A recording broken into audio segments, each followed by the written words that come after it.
I call this meeting to order and would like to thank tonight's presenters and everyone joining us in person and by live stream.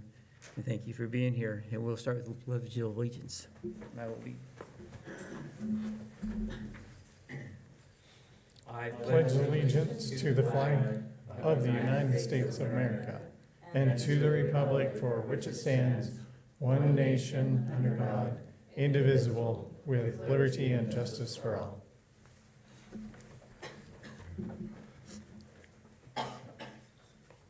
Okay, all our board members are here except for Ms. Clark, and who's excused, and Ms. Judy is joining us by phone.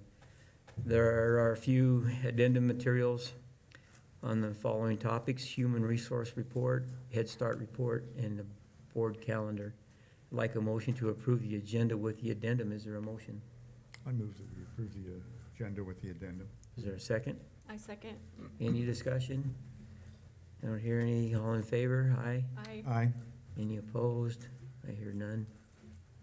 That motion passed. Next on the agenda is approve the minutes. I would entertain a motion to approve the following minutes as presented.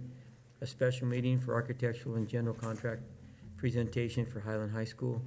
Update, executive session on personnel, June 13th. Regular board meeting, June 20th. Special meeting for Highland High School survey results, June 28th. Is there a motion? I move that we adopt the minutes. Okay, Is that right? approve the minutes? As presented. Okay, is there a second? I'll second the motion. Okay, any discussion?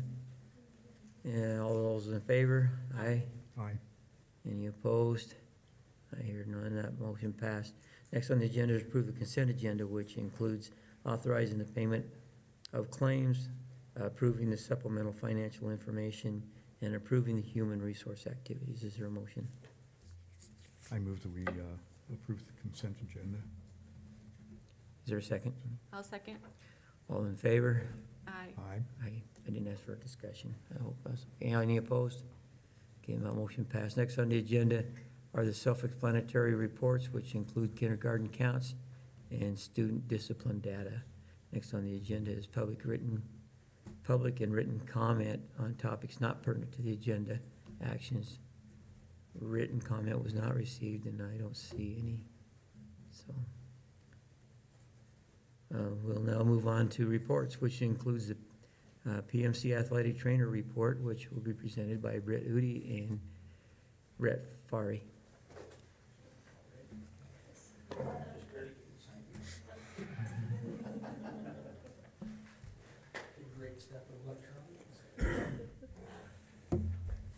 Okay, well, here's another year. We're a little later in the year compared to the past. And for some obvious reason on the hill, but anyway. So that put everybody into a tailspin for a while. Maybe it's not spinning as fast for everybody.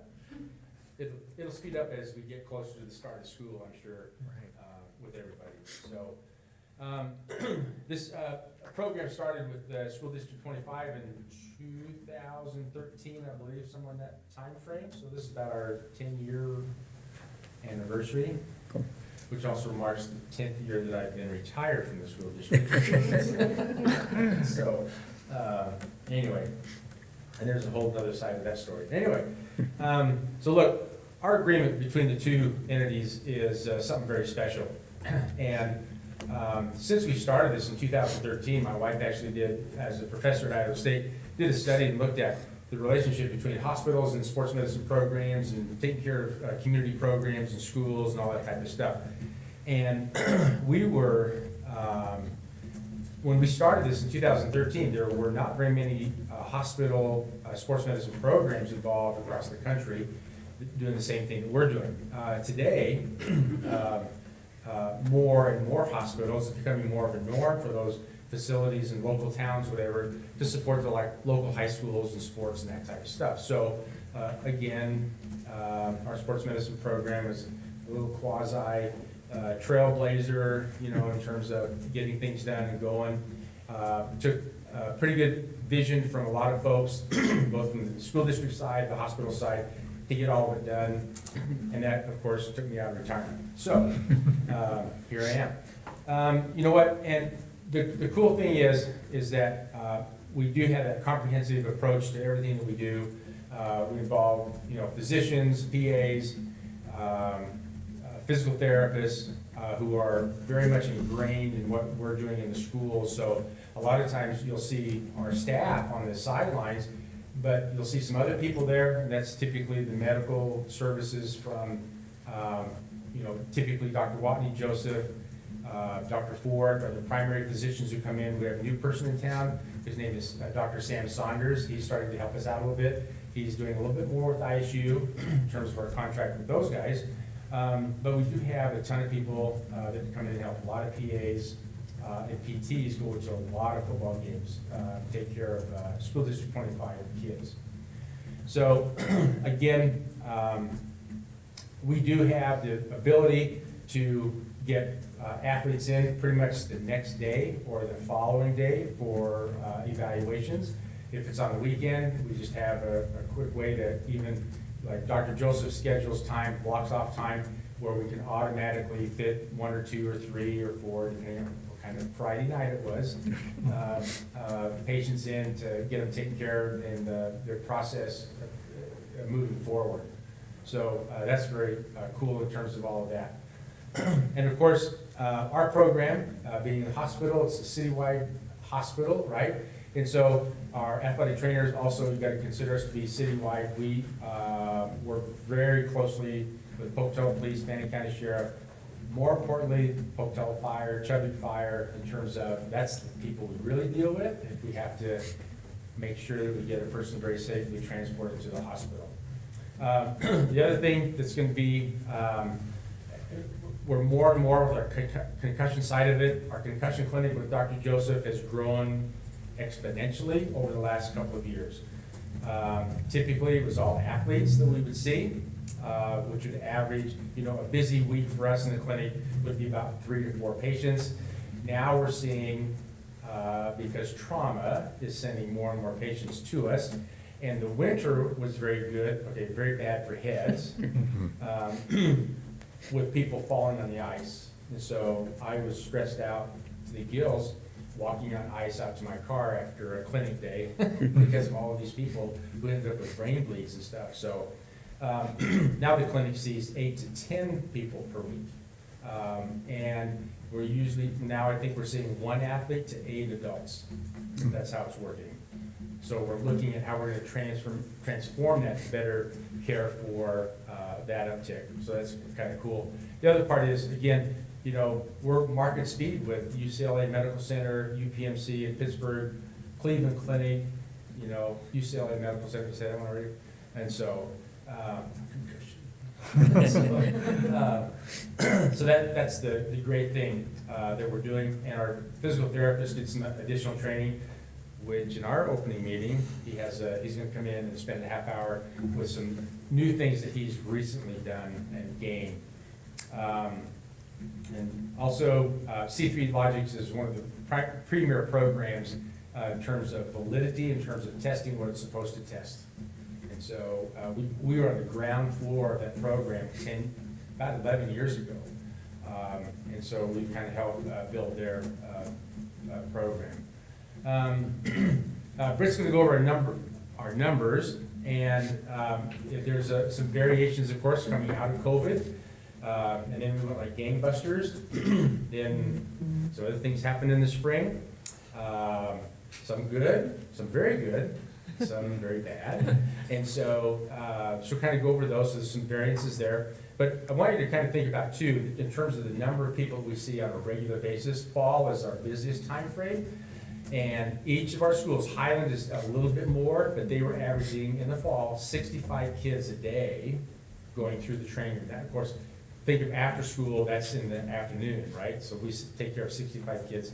Century's averaging 63-ish, and Pokey was about 58 to 60, depending on what school's on. If you take double days, then just double those numbers. And so, the program we have going, what these guys do out in the field is spectacular in terms of comprehensive care with all of that. And I also forgot to mention, we are one of the first hospitals, one, we're kind of the only sports medicine program, full sports medicine program in Ardent across the country.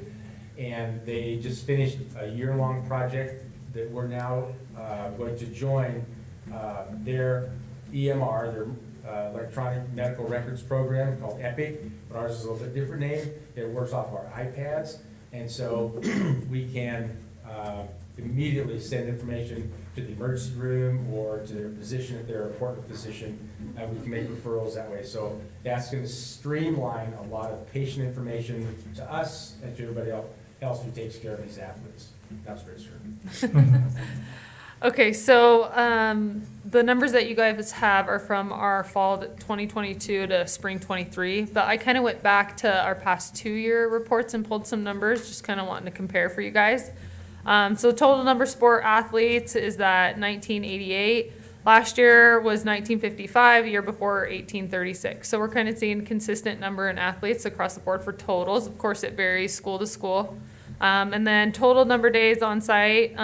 This year with Century was a little bit lower. I actually was gone from Century from January to May. I had a baby, so that was our good news for the spring. But that did mean the days on site, because we only had one person working. So I think it just kind of shows that 2 people makes a huge difference to our schools. And when we finally added that in, 4 years ago, that it's been just a bigger impact on what we can provide care for, days there and contacts that we provide. So with contacts, again, that's that 13,000. Century, again, a little lower because I wasn't there, so that's a huge difference there. And then Highland was a little different for them in the spring, but towards the end, just because of the situation they're going through. Last year was around 16,000, then the year before 13,000. So again, just showing how important it is for us to have access to those athletes, especially with Highland being kind of put out of place, and we're not able to reach them as well. And then with just that one person at Century. So when things are really full going, we're full staffed and everything's running like it should, we really do provide such a big impact for them, and we're able to get them the care that they need. And then games worked, if it's really consistent the past 3 years around that 800 number. And then concussions always vary. This year was 88, last year was actually 88. The year before was 73. And that's just something that's unpredictable. Some years bring more, some years bring less. And with that, of course, we are connected with Dr. Joseph and Brent, what they do in the clinic, and that's really helpful with our athletes because it is a really comprehensive care that we can give them. When it comes to their academics, making sure that they're okay in school, giving them the accommodations that they need so that they're not falling behind. And so that's quite a bit of concussions that we do deal with, but we have a big team behind us that helps us make sure we're doing the right thing for them every time.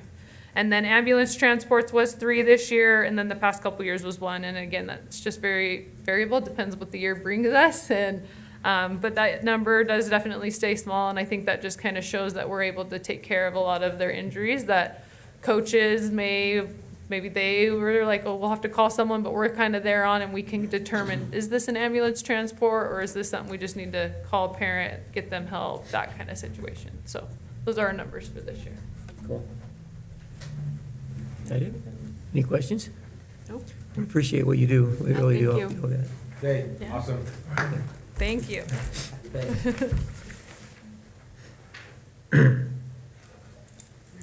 Okay, next on agenda is the presentation of proposed food service fee increase, which will be presented, I'm sorry, I'm in the right place, and public hearing. The fee increase proposal will be provided by Jonathan Balls.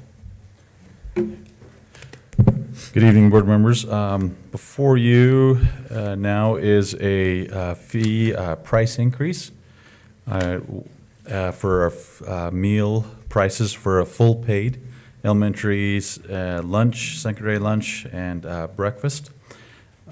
It has been published in the paper the last 2 weekends, as you can see on that second page. Again, to dive into more of the details, we're proposing a 15-cent increase for lunch, bringing elementary lunch to an even $3, and secondary lunch to $3.25. And then a 10-cent raise for breakfast, bringing that to $2.15. Again, obviously, no changes to reduced or, of course, free is still zero. And so some of the reasons there, again, it has been several years there. We're being asked, we every year we fill out kind of, it's called the PLE tool that we fill out and where we should be. Again, those, essentially that just makes sure so that the free and reduced kids are not subsidizing the fully paid learners. And so you can see on that, one of the sheets there that our weighted price requirement is actually up to $3.56. However, we're able to just do that incrementally, and they know that, but we really need to show forth to the state and to the USDA that we are making efforts to increase our price there. But again, we want to be sensitive to our families that are eating our school lunches, and which we definitely do appreciate.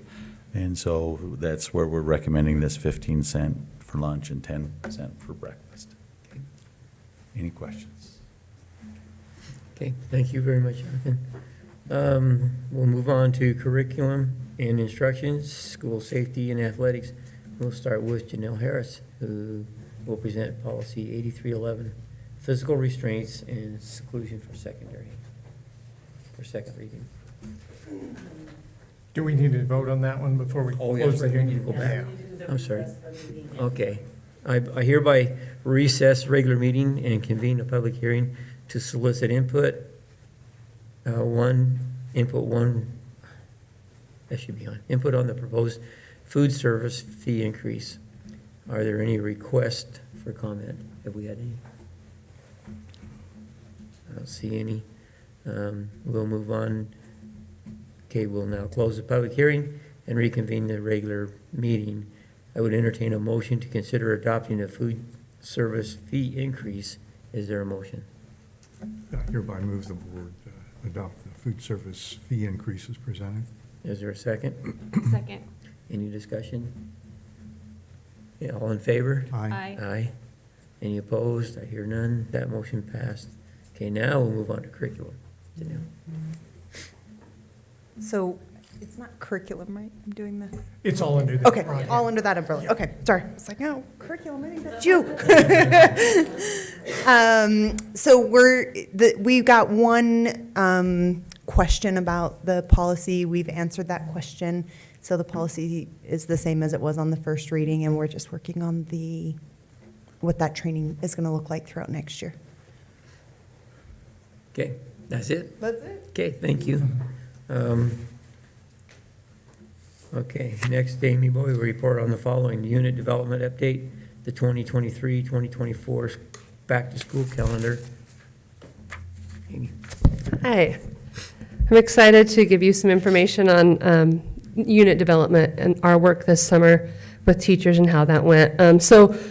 Just as a reminder, unit development each summer, almost always in the summer, sometimes we try to sneak some time in the school year. But in the summer, we bring in teachers either to develop new units of curriculum, if we've adopted like a new curriculum for that subject area or grade level, or to refine what we've already had because standards have been updated. So we do work on units every summer. And this summer, the big one was K-12 ELA. And we had 52 teachers in this room. And with K-5 ELA, they had just adopted a new curriculum. And so they had a pretty specific work to do. And so they built modules based on their new textbook, and they went through each module, and they looked at, their first work was to compare Common Core standards to our new Idaho content standards, and because the textbook, of course, is based on Common Core standards, and so they had to align those standards. That was step one. Step 2 was assessment, and they went through each module in their text and decided how they were going to assess students on major learning in each unit. And then when you're talking K-5, they have on their report cards, they have to write the standards-based grades. So then they had to decide how they wanted those standards to read on their report card. So they got a lot of work done in 4 days, and that was awesome. And then our 6 through 12 worked on aligning to the new standards, embedding more resources, sharing more resources, aligning to our adopted curriculum of my perspectives. And the big conversation, I think the whole thing was exciting to me, to see teachers come together with passion, energy, and commitment to student learning. That's hands down the best part of my job, the energy that's in that room. And they're committed, and they're working hard, and they're exhausted. Sometimes I would have to kick them out for lunch and say, go eat lunch and come back, because they're so committed. But I think that one of the best conversations we had, K-12 ELA, was this conversation about how changes in technology have impacted and will continue to impact the way we teach writing. And we talked, and that was fun to have that conversation all the way from kindergarten to 12th grade teachers, right? What is the purpose of writing in 2023 and beyond? And they kind of landed on, communication, and communication of a specific message with clarity. And that's changed, right? In our lives and in the workforce, writing is more social and conversational than it's been in the past. And so if we don't change, if all we do is continue to teach academic writing in the way we've taught academic writing, our learners aren't going to be prepared for the workforce and for interaction in society. And so that really caused some reflection and some insight. And of course, we're not going to scrap academic writing. That would be really hard for Amy, but we didn't scrap academic writing. But how did we move? Writing isn't just letters or words anymore. It's a compilation of sound and images and graphics and text, and all those things are layered together to culminate a message. And how do we give learners the opportunity to communicate in those ways, as well as academic writing? And I would say that was probably the biggest work and the undertaking of our teachers in K-12 ELA. So that was cool. Our high school biology teachers, that was a hoot. They came in the next week. And what's cool, what you should know about this is that was teacher driven. They contacted me and said, hey, we are learning so much about the science, the cross-cutting concepts and phenomenon-based instruction, and we have a little bit of that in our units, but we need more. And I said, well, let's do it. Let's get together and to watch those high school science teachers create those units with relevance, authenticity. So I'll give you an example, because sometimes I throw out big curriculum. They're not big curriculum words, but they're kind of abstract, like relevance and authenticity. But let me tell you what that means, right? Instead of giving them an assessment that says, explain what you know about the cell unit, like the cell cycle. Instead, they say, okay, you're an oncologist, and here's your patient, and here's the diagnosis, and how are you going to explain with compassion to a patient who maybe has reasons to mistrust the medical profession? How are you going to explain to them, using what you know about the cell cycle, how are you going to explain to them what their diagnosis is and what their treatment's going to be? And then that's how they show their learning, through an opportunity of that's a real world, it's based in real world problems. And so those teachers were so excited at the end. So once teachers do all this work, in the fall, as soon as everybody comes back, they do what we've always called unit rollout. And so all the teachers come and then they share. Here's the work we did, and here's how we're going to roll it out into every classroom with every teacher.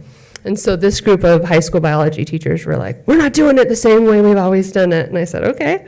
And they said, we're gonna model a lesson, and we're gonna teach the teachers, and so they've ordered materials, and they're raring to go. So there's some energy in our high school biology group as well. The final group that came in was our 6th grade social studies. And they just wanted to, they were worried about some of their pacing. They were afraid they were spending too much time on some things and not getting to some other things. So they wanted to refine their units and make sure they were also including enough literacy, enough opportunities for students to read, write, and think. And so they had good conversations as well. So I would say all in all, unit development was a success, and again, hands down, my favorite part of my job. And then moving on to the back to school calendar. You have that in your agenda. So it starts, I can't believe we're here, time flies. So starting on, high school principals return the end of this month on the 24th, and then that first week, you can see we have principal meetings, administrator meetings. That second week, starting the 7th, that's a big week. The BLT retreat, that's the building leadership team. Every building has a building leadership team, and they'll meet with their leaders to help establish a focus, set some goals, look at their data, and have some building level conversations, and they really enjoy that time to prepare for staff coming in. And then the 8th through the 11th is also one of the best weeks of the year, I would say. That's the new teacher. We welcome new teachers, we train them, and I think we have about 50 new teachers right now. Brenda would correct me, probably, yes? Yes, Brenda says yes. About 50 new teachers, and we go over everything from, you can glance at the agenda. There's instructional technology, classroom management, which is always a big one for new teachers, and then some instructional things. The tricky thing about new teacher training week, orientation week, is we have so much we want them to know about what we do and what we do well in this district, and trying not to fire hose them with information. So like, welcome to our district, and then throw everything at them. So we are really strategic about what's most important and what's going to be the most helpful for them, and then we try to pace ourselves throughout the year. But I'm really proud of what we do in this district with our new teachers. We had some new teachers last year that have worked in several districts, and they were like, hands down, by far, this has been the best orientation, and we feel really comfortable and confident that we're in the right place, and that's where they meet their mentors, so they feel a lot of support. I think Brenda talked about that a little bit, how much support they feel, and I think that adds to our retention of teachers. And then moving on, the week after that, that's when our certified staff returns on the 16th. You can see that. We'll meet with elementary teachers from 8 to 9:30 that morning, and secondary teachers from 10 to 11:30. Just introduce to them our focus for the year, which, if you were wondering what our focus is reinvigorating the classroom and cultivating joy. We want our teachers to maybe pause and reflect and realize this is why we do what we do, because it's fun and kids are fun and learning is fun, and just give them, I think the key of this focus is giving them opportunities to share one with another, because we have such expertise in this district already. Kind of the tricks of the trade, like one teacher, like when you see those high school biology teachers, and this is how, you should have seen how excited, this is how I taught this lesson, and my kids, and they're like, really? Well, we want to do that, and here's how I taught this lesson. And so we want to cultivate more of that, give teachers opportunities to share, this is how you bring a classroom alive, this is how you bring a lesson alive, and get kids engaged. So that'll be our focus. And then you can glance through the rest. Big days, the 17th is our training for our K-5 ELA. That's when they get to have face-to-face training with the publisher and start really digging into our new curriculum. And then Friday, the 18th, is that unit rollout that I told you about, where the different content areas and grade levels are rolling out the work they did over the summer. The 21st, there's some other special education trainings, and then the 22nd is the work day, and then boom, 23rd comes and we're back to school. And there we have it. It makes time seem like it's flying, but that's all I have. Thank you. What'd you do with our summer, anyway? Well, what's that? I said, what'd you do with our summer? I know, I don't know. Thank you, Amy, appreciate it. Okay, next, AJ Watson will report on the Head Start request to relinquish the TANF program and the monthly program report. Good evening. This does relate to Head Start and relinquishing what they call the TANF grant or TANF program. They've had this in place for a number of years, and it allows for an additional 14 preschool children to be funded by the Idaho Department of Health and Welfare for preschool services. At this time, due to increased costs and being able to provide staff members and adequate supplies and materials and resources, they are going to relinquish or ask to have this grant relinquished.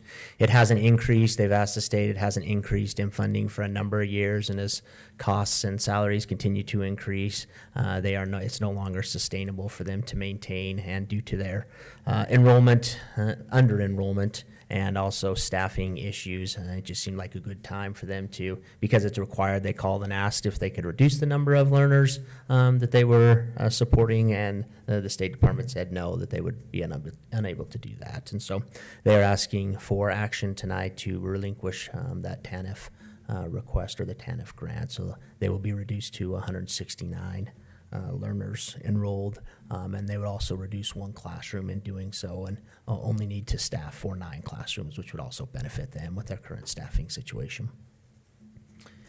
Any questions on that action item? Okay, thank you. That's it? Okay. Thank you. Okay. Next, Supetta will present policy 8106, district attendance areas and student transfers on second reading for adoption. So, you guys see this last time, we did add in some verbiage that the law had put in as far as, reasons for open enrollment transfer requests, why they could or could not be denied. And then, crossed up a couple of things that we can't use anymore, or like, so it has to go back to the law. One thing, Renee, that we did cross out that we talked about putting back in though, was under the second to the last heading, the non-open enrollment transfer, that last sentence, directors may approve or deny request and will notify. We crossed that out, but we said we need to keep that because of the way it reads it, like we will notify that it's been denied. So there wasn't a choice to approve it. So with that action item, if you want to just approve it with the addition of that sentence. Leave that sentence in. That's it. So, that's where we're at on it, and it's to comply with the laws. Right. Okay. Okay? That's it? Okay. Next, Tanya Wilkes will report on the following. Policy 8501, student discipline. Policy 8512, rights of homeless students, foster students, and equal access services, first reading. Policy 8703, IHSAA standards, athletic event and activities, student athletic activity, code of conduct, first reading. Good evening. That was a mouthful, huh? Yeah, well, Like going on. was- I've been doing a lot of writing this last week while everybody was working so hard. Due to House Bill Law 163, subsection 6, a public school shall notify a student's parent or legal guardian if a student has been or may be questioned by a school resource officer. This is actually already in our policy that we have with the resource officer, but we did notice that in the discipline section, it was not consistent. So we needed to change that so for that consistency purposes. So that's where you're looking at 8501 at the highlighted section, where we strives to maintain a positive working relationship with law enforcement.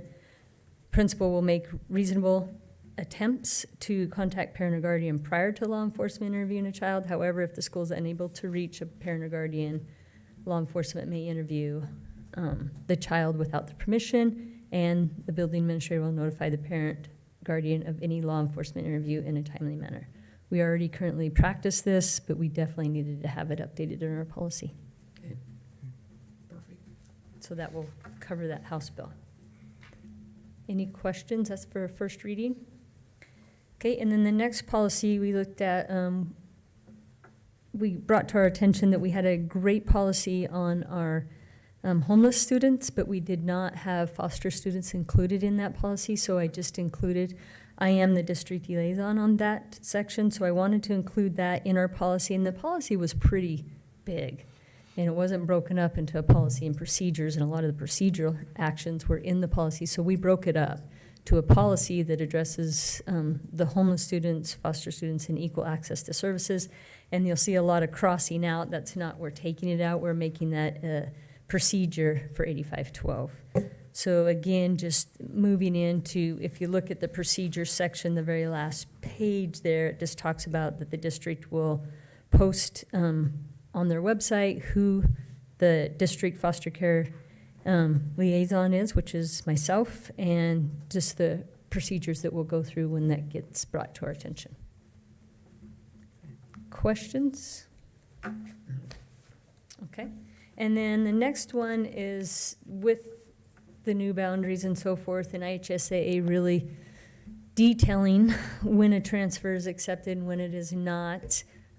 We did find some avenues where students were utilizing homeschool, which they can still participate in their boundary school, but we had no academic eligibility written in policy for that, and so we added initial eligibility, very, very similar to the high school and middle school, where they have to be contributing into 4 different classes and so forth, and students must started homeschool prior to the trimester and prior to the season starting.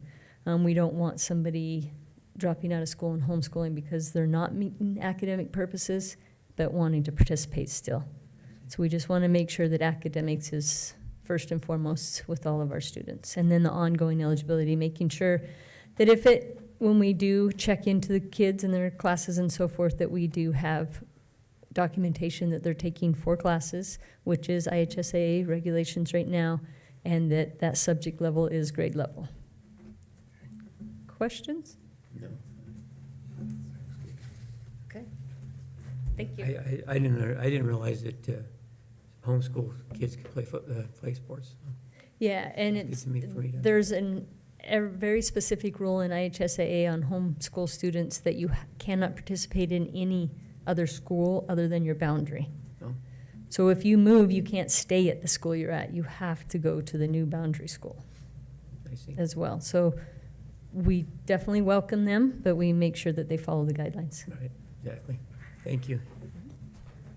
Okay, now move on to business operation report, and will be presented by Jonathan Balls. He will report on the following: Highland High School update, bid awards, bus routes, PV Tech parking agreement, Hallie Troxel Bond Council agreement, and the lease agreement with the LDS Church. Jonathan, Okay. you got a handful there. Yep, we'll move it right along here. Again, another, just a, update on Highland High School. As mentioned, our summer is fast, getting away from us, but we're still, on track. We are down, it'll be very close, but every meeting, we're communicating of our desire to be, back at Highland, for the start of school. And so I report that the sprinkler system's in progress, is on schedule. Again, this is sprinkling the E building there. I will mention that the insurance investigation is now complete, so we have, just got that word. And so we're working, we'll have access to that site. Obviously, we'll take safety and those precautions in there, because the next phase is to abate. There is asbestos in some of that debris, and so that's kind of the next phase that we actually have been working on a little bit, because they did minimize that investigation these last couple weeks, so we were able to get in there and start some abatement procedures there as well. And those are as expected. Some of them are going slower than we'd like, and so we're reevaluating that so we don't lose any of these precious days. Because once the abatement done, then we'll start the demo. We can't start the demo until the asbestos is all the way gone from that spot there. We got the wood for the gym? What? We got the wood for the gym? Yes, we did. Yes, thank you. Sorry, I should have. Yes, the small gym wood arrived last Friday, and so now it has to cure in that environment for 14 days. So we anticipate that that'll start to be installed the week of July 31st, basically that first week in there. So, We're gonna have that done before school starts? it will be very close. I'll bet. It will be very close. It's closer than what we had we initially thought, or sooner than we initially thought, so we're excited about that. So, yeah, that'll be very important to get But that they done. can finish that while school's in progress, right? Correct. Yep, they will definitely do that. I want to report that, again, the department chairs have met and we're ordering some supplies to be here, but for the time of school starts, art supplies, science supplies, and so forth. So that is starting as well. Regarding the student instruments, again, thanks to some local great company donations, those are being covered. And so we're very excited, just barely got finalized. And so we're starting the gathering documents, gathering receipts. Again, thanks to our great music teachers that are facilitating that with the learners. Again, thank Dr. Howell kind of in gathering these donations for us. And we anticipate payments being made, next week. So we're excited about that. And so we're just, again, gathering these documents. The kids will probably be happy for that. Huh? Correct, and the parents as well. And the parents. So, yeah. The front foyer lockers have been removed. I think I mentioned that. Again, finalizing we're putting back the ceiling tiles. The painting is progressing nicely. We're doing as much as we can in there to kind of paint that. And then the final step there will be to remove the ram board and look at the floor. And so that'll be kind of those last final weeks in that front area down the hallway to the the small gym, the lower gym, evaluating the status of that floor. Again, looking to kind of to the future and making sure all of our programs have space. The Gateway building in the basement is being converted to the weight room. We actually used Bateman Hall, and that was a suggestion from Miss Judy there, and we hit it just perfect. They're starting a huge job in August, but they had a little bit of time, and so they're actually, as of today, there are no walls in that basement. The classroom walls are all down, and so we'll use from the hallway all the way east and west there. So that will be ready for a weight room, team room, and so forth. We're very close to finalizing some contracts, one that we'll talk about, and so those will have spaces for music, for our extracurricular activities. We are also working with ISU on finding a solution for our welding programs, and so we have several different options there. One by far is the best, and so hopefully that will pan out there. So, but again, we appreciate our partner with ISU. They're helping any way they can. Okay. Any other questions on Highland? Obviously, there's. Hey, Jonathan? Yes. Can I ask you a question? Yes.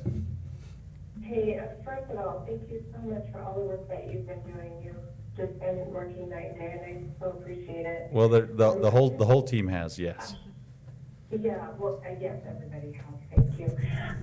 I just wanted to know if, I know that you had a concern, or Travis had a concern about the athletic trainers.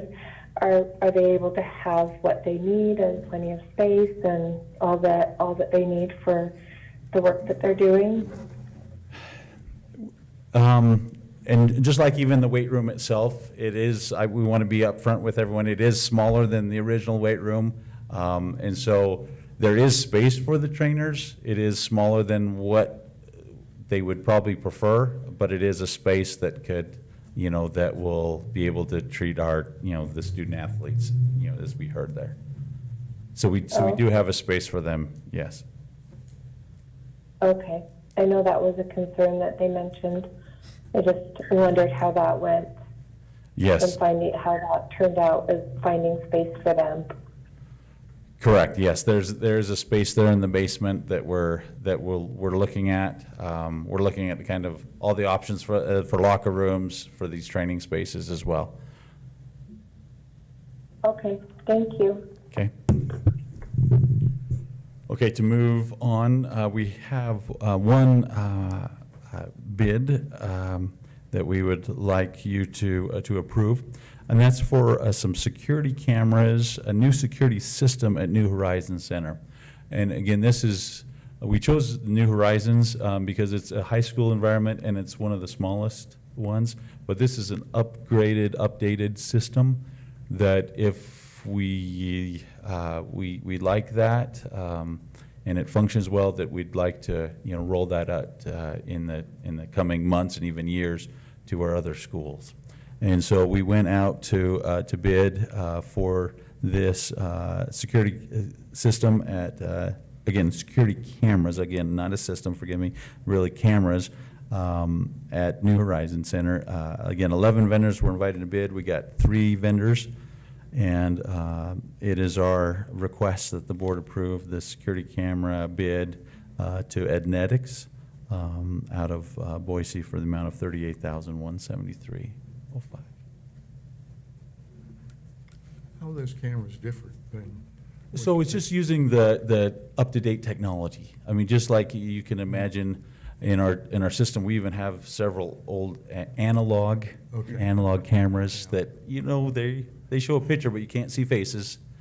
And so there's just, as you know, definition and storage, accessibility to those cameras. Okay. And so that's where we just kind of felt with that we needed to upgrade that, and we wanted to start, with one school and make sure it's what we exactly wanted, and then we'll go from there. Okay, thanks. You bet. Thank you. Good question. Okay, the next one is again just our annual requirement to bring our bus routes to you. Again, the maps with the different zones for the elementary and secondary are in there. Again, we make changes as needed and so forth, but this is just our statutorial requirement to bring those to you. Okay. Now on to some. We have 3 contracts. Okay, this first one is with Battelle Energy Alliance, which is that works with the INL. We talked about this last board meeting, and they would like to use some of the parking at the PV Tech building on that Hawthorne side to basically essentially pay us for some of that, to use some of that parking. The key I wanted to mention that to you. So again, initially we'll start with 172 spaces. We can easily within I believe it's 90 days notice, reduce that to 100 spaces, and that's, if I counted up the spaces, that's really just the north half. If for example, when the school is opened and we realize need more space, we can do that.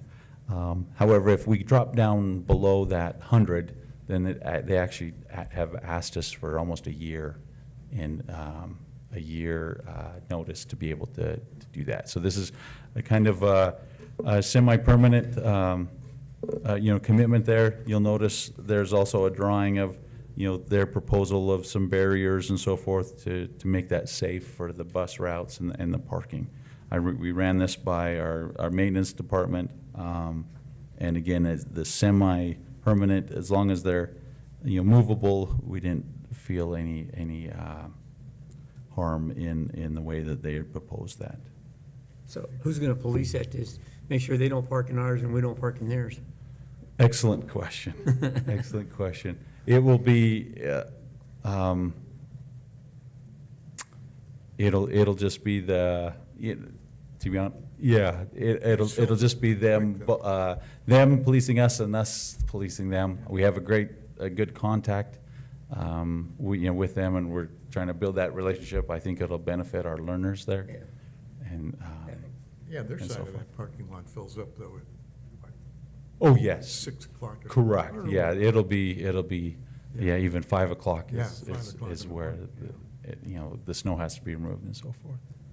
So we felt it a good use of that parking, at least for obviously this first year, as we're just starting that school out, and then as that expands, we'll be able to adjust this accordingly. Right? That'd be nice. Okay. Okay, the next contract is for, this contract is with Holly Troxel, and this is just for in the event that the board votes to put a bond measure to the public. If we don't, then this is null and void. We just won't exercise this contract. But in the event that we do, it's really this phase one that the Holly Troxel would craft the resolution, craft the ballot language. They would, again, there's a whole list of there. They would give us, again, one of the, preparation of the notice, and finally, that's even getting more and more important, is advice and consultation on permitted election activities. They would keep us legal in the way of what we can just inform our public of this bond, if the board so elects that. And then, if say the bond does pass, then that's the majority of their work, is to keep us legal as we sell these bonds. So again, just in place, just in case, the board has that, so that way we're, we could, move as quickly as possible when and if the board decides in that direction. Okay, it said in there that the district will need to retain. Is that something we have to do? I mean, I can understand the importance of doing that. I just was wondering, is that a necessity? In my humble opinion, yes. It's just a safety net. It's just a partner there. It's just the environment, the technicality of almost every word on that ballot. Yeah. is so important, and so I feel it is a necessity. Okay. I know, I was reading, I thought, is that the law that we have to have? It is not the law, but is Okay. definitely best practices and Well, I encouraged can understand that practice. it would be. I mean, I certainly couldn't write them, so. Absolutely. And just so you know, we did go through our legal counsel, and that this is who they recommend as well. And they will work with our legal counsel as well. Cool. But excellent question, thank you. Okay, and the last is a lease agreement with Church of Jesus Christ of Latter-day Saints we refer to this as the Princeton Building. Again, it's a building church building that is not being used, that has been decommissioned. And so you'll see their lengthy contract there. We have started conversations with the assurance adjuster and sent this to them, because this will be covered by insurance. We plan on using their gymnasium for wrestling, for cheerleading, and then these small classrooms, for any storage that might be there. They will keep some things, pianos and church pews and so forth, but in the chapel or sanctuary area, and we just won't access that. So that way, once the lease is done, they can still do whatever they need to do with that building. So that lease, or that agreement is before you to approve, if you feel so inclined, which we would encourage you to do that. So these provide good spaces, that we can use. So transportation over that, will that be personal, or will that be from the school district? Or? So it's 4 miles from Highland. We looked at everything, okay, what could we house here? And so that's where we kind of, selected these activities that they would self-transport. So these would be either before school or after school activities there. Right. Because transportation is a little bit, the transportation can do it, but we just lose so much time Right. in transportation there. And Right. so, but it is an option that if anything were to happen, at least we have this space around 29,000 square feet, Yeah. that we could use for a myriad of different reasons there. Okay, perfect. All right. Any questions? Thank you, Jonathan, appreciate it. Jonathan, can I ask you a question? Sure. Yes. Okay. And I think this is right. I just want to double check. All those leases and all of the remodeling of the gateway and all of that is all covered by insurance, right? For the fire, for the displacement?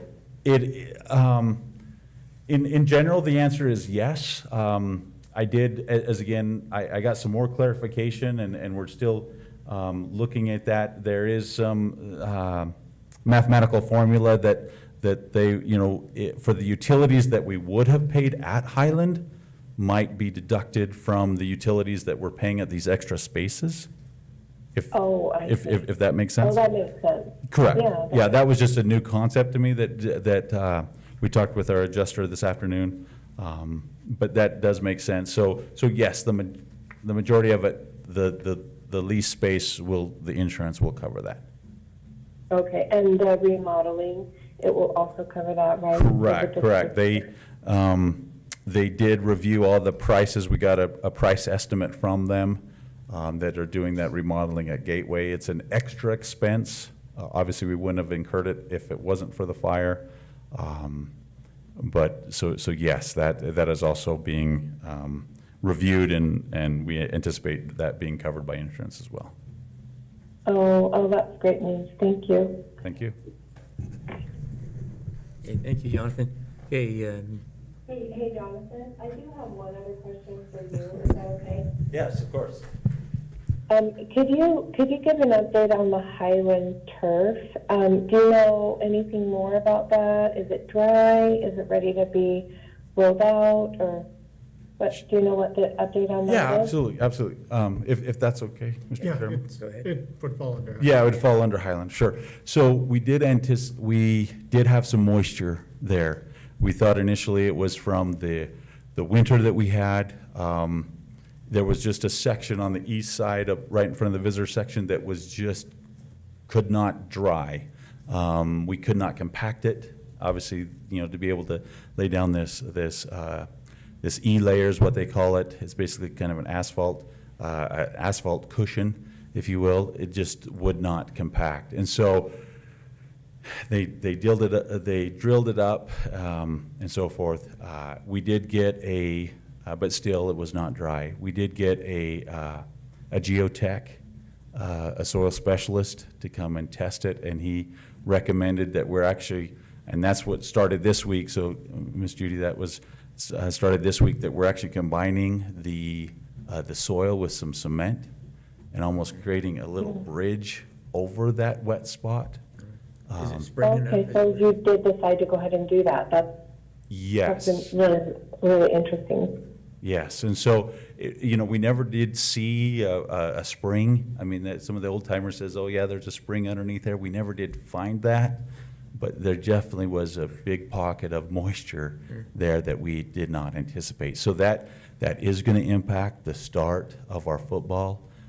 They're working, 12-hour shifts, and maybe even into the evening and night as they put that turf. There's no equipment that put down the actual carpet. It's actually sewn in all the lines, so they could do that quietly in the neighborhood. And so they're doing everything they can to get us done as quickly as we can, but it will impact at least one or two of the home football games. Oh, so that's good news then, right? That it's not more than that? Sure, yeah, we tried to, get that done just as fast as they can, and that's what they want as well. So that's a project that we're monitoring really closely, but it will impact, the start of soccer season and football season. Okay. So one last question. I know you had talked about earlier about where the alternative place to play their football games would be until they're back on their field. Was a decision made about where they would play their home games until their field is ready? And Tanya is coming up as well. I know they looked at several different locations. Yes, and currently, right? Yes, we looked at several different locations, even our other facilities, and we have, conflicts of home games. So We've reached out to ISU and we've secured the 2 dates, just on those first 2, so that we do have a secure site right now set up. Holt Arena. Sorry, it's Holt Arena. And we will be. They'll just play at Holt Arena until their field is finished. Well, we secured the first 2 dates, correct. If we go past those first 2 dates, we'll be able to utilize other facilities that we have at the other schools, but we're not anticipating going past those first 2 home dates. And we'll be practicing up there and at Franklin as well, which we've utilized all summer, and it's worked really well. Oh, okay, thank you. You're welcome. Okay, thank you, Jonathan. Thank you, Tanya. Okay, next on the agenda is employee services, which will be presented by Carl Smart. He'll report on the following: Infinite Campus, IC, Technology Department update. Carl. All right, just a couple of items for my section of the agenda tonight. Just to let you know that summer school has completed. That's the good news.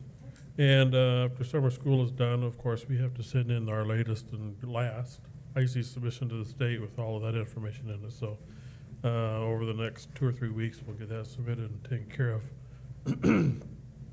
As far as technology, talking with Kevin, they are, well, let me back up. For many years, Kevin has wanted to get his entire crew under one roof. And with part of his group here and part of them over what we call the TSC next to the shop, of course, they were in different spots. So the opportunity to go over to the ITB building, right? Does B stand for building in that case? So it's like you're doing B building twice. But they're working on getting themselves organized over there. And with that being said, they are working on getting our network into that building, because right now they're just kind of tapping off of what's in Pocatello. So they're hoping to have that all installed by the end of the month. Some other things that they've taken care of over the last couple of weeks is the wireless over at the PV Tech building. They got that taken care of today. They were having some issues with, I don't know if you knew that or not, but issues with wireless connecting to the Chromebooks. And so they were able to get that put to bed today. And over the last 2 or 3 or 4 weeks, they've rolled out the monitors. So especially in the elementary schools, they only had a single monitor on their desktop. And sometimes that monitor was not sufficient to let them view what they need to do. So they rolled out monitors to all the desktops, especially the elementary schools. And of course, they're getting ready for the new school year by going through and cleaning up Chromebooks. As we know, kids like to put stickers on them, maybe get something sticky in the keyboard or whatever it might be. So they go through it every year and they clean those up and getting them ready to reissue again in the fall. So I know we don't have any big influx of new computers this year. I think that's coming up next year. So as they retire Chromebooks, we'll be talking about, at least for next year, getting out some new ones. So, but this year they're cleaning up the ones we currently have in existence. So that then concludes my report from tonight. Cool. Any questions? Carl? Right, thank you, Carl. Appreciate it. Our human resource report will be rolled into August, and so we'll turn the time over to Dr. House for his report. Okay, thank you, Mr. Chairman. As Mr. Smart mentioned, we finished up on concluded summer school, and we had a celebration recognition for the graduates yesterday. I believe we had 11 that graduated, and 5 attended a graduation ceremony here in the boardroom yesterday afternoon. And their families were very supportive. In fact, we filled the majority of this room with the support for those 5 learners, those 5 graduates now. So that was fun. Of course, tonight, regular board meeting. Tomorrow afternoon from 2 to approximately 3, we have an executive session on real property. And I believe Mrs. Judy and Mrs. Ms. Clark will be attending by phone, and then we have the other three of you in person.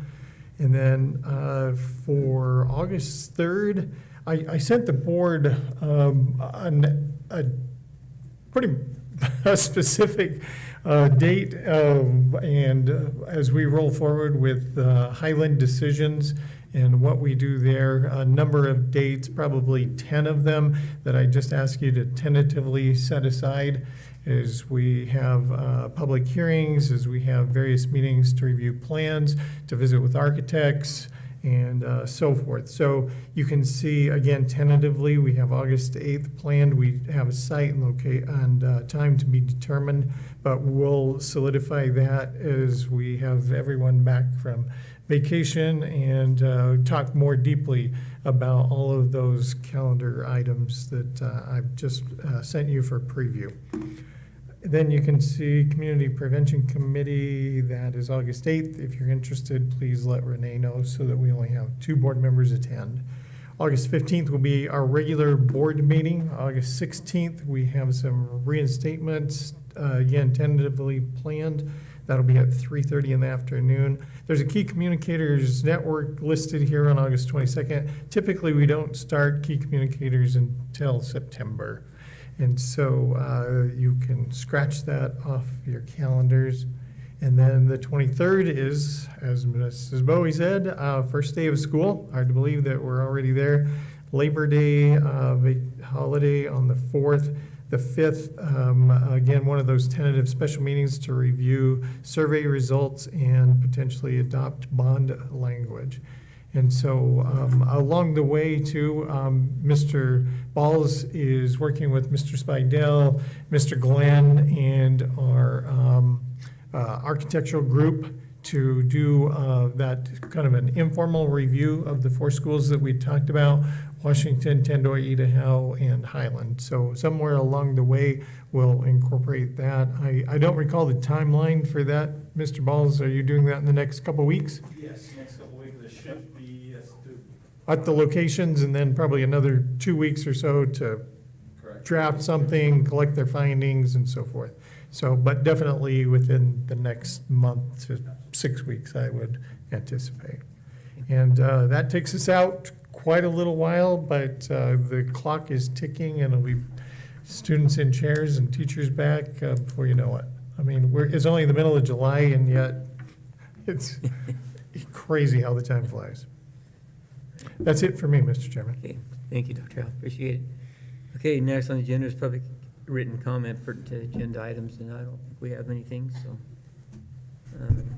We'll now move on to action items. First on item of business to hear the following procedures on first reading: policy 8501, student discipline; policy 8512, rights of homeless students, foster students, and equal access to services; policy 8703, IHSAA, Idaho High School Athletic Association, sanctioned athletic events and activities, athlete and activity code of conduct.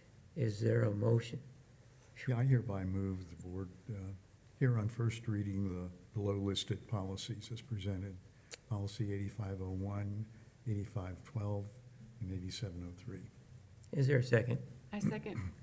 Any discussion on any of those? Okay, is all in favor? Aye. Any opposed? I hear none. That motion passed. Next on the agenda is business is to approve the request to relinquish the Head Start temporary assistance for needy families. Is there a motion?